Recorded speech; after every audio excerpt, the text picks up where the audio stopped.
one way of conceptualizing yourself is that you're one speck of dust among 7 billion. And when you conceptualize yourself that way, you might think, well, what difference does it make what I say or do?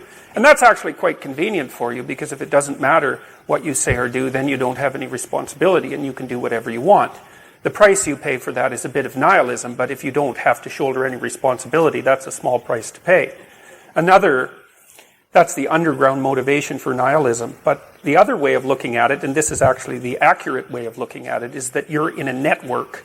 You're a node in a network. And so you can do a little bit of arithmetic very rapidly and just figure out how powerful you are. You know 1,000 people. You're going to know more than that over the course of your life, but let's say 1,000 for the sake of argument for now. They know 1,000 people. That means that you're one person away from 1 million people and 2 persons away from 1 billion people. And you're the center of that network. And now the way networks work is that information propagates in a network manner. So don't underestimate the power of your speech. Now, Western culture is phallogocentric. Let's say it. Okay, so we'll say, yeah, that's just fine. That's exactly what it is. It's predicated on the idea of the logos, that the logos is the sacred element of Western culture. And what does that mean? It means that your capacity for speech is divine. It's the thing that generates order from chaos and then sometimes turns pathological order into chaos when it has to. Don't underestimate the power of truth. There's nothing more powerful. Now, in order to speak what you might regard as the truth, you have to let go of the outcome.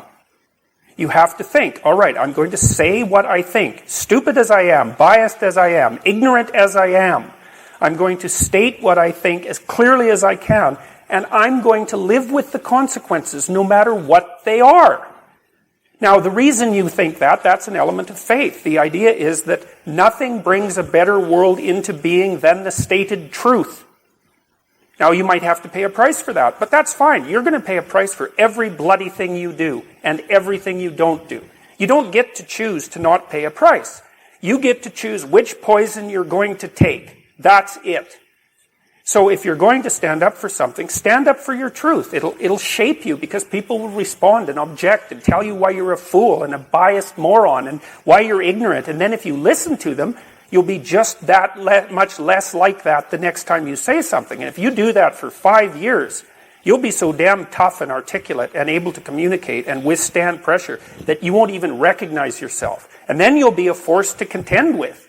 And you don't get to wait until... Because I get letters like Gad Saad gets all the time too, from faculty members in particular, and they say, well, when I get tenure, it's like, then they think, well, when I'm an associate professor, and then they think, well, when I'm a full professor, it's like, if you're a professor already, you're like the most protected person in the history of the planet, and you need, well, okay, but one of the things that indicates is that it's almost impossible to provide people with enough protection so that they feel safe to speak. Okay, so we'll address that directly. It is not safe to speak, and it never will be. But the thing you got to keep in mind is that it's even less safe not to speak, right? It's a balance of risks. It's like you want to pay the price for being who you are and stating your mode of being in the world, or do you want to pay the price for being a bloody serf, one that's enslaved him or herself? Well, that's a major price, man. That thing unfolds over decades, and you'll just be a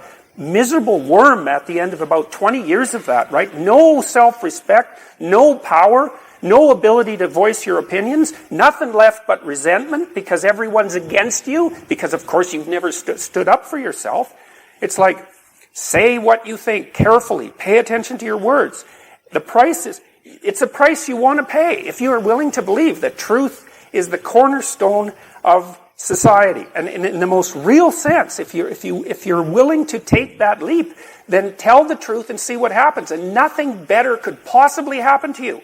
There'll be ups and downs, and there'll be pushback, and there'll be controversy and all of that, but it doesn't matter. The truth is what makes the truth is what redeems the world from hell, and that's the truth. And we saw plenty of hell over the last 100 years, and we haven't learned a bloody thing from it.